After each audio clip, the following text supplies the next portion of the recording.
When you leave a country, everyone understands why. They understand it's the cost of living, the stress, the burnout, the pressure to build faster than you can breathe. But when you go back, when you return to the place you tried to escape, there's a quiet, invisible humiliation. You come back carrying the weight of a question you don't want anyone to ask. So, what happened? No one says it to your face, but you hear it in their silence. And it feels worse than leaving. Not because leaving hurt, but because going back forces you to see the version of yourself you thought you outgrew. In this moment, you stop being you and you become a category, either the one who tried, the one who ran, or the one who returned. If you're the one who tried, you left, hoping distance would give you clarity. You got clarity, but not the kind you expected. If you're the one who ran, you didn't leave to grow, you left to survive. And returning feels like proof that survival wasn't enough.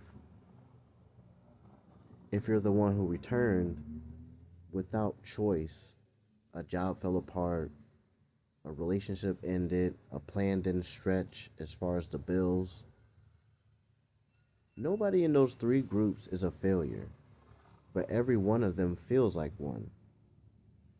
Not because of the return, but because of what the return reflects back at them. This is where the deeper structure appears.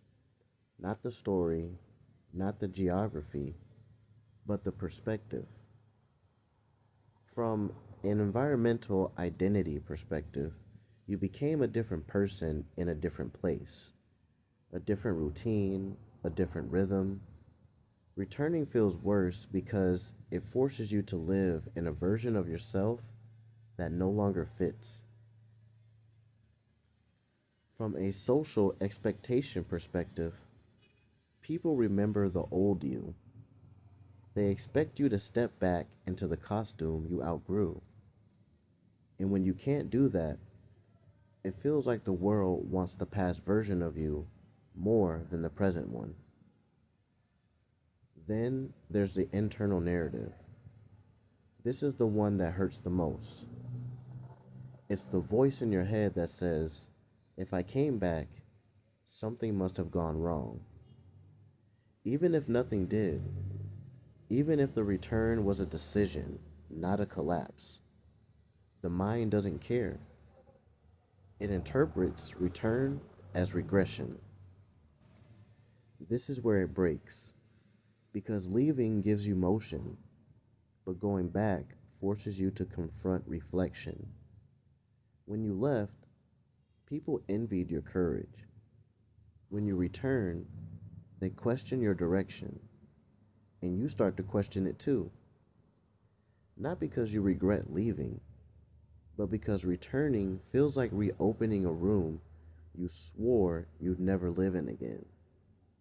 A childhood bedroom, a city that feels smaller than you remember, a routine you can predict down to the minute. This is where the pain comes from.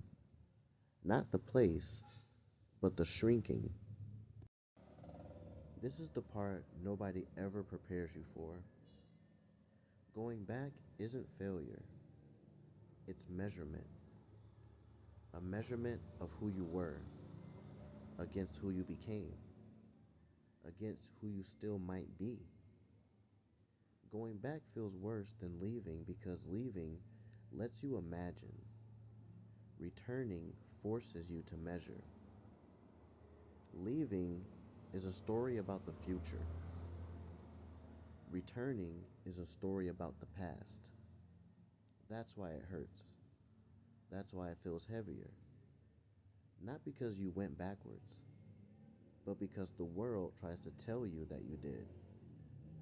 You didn't. The story just entered a chapter that no one talks about.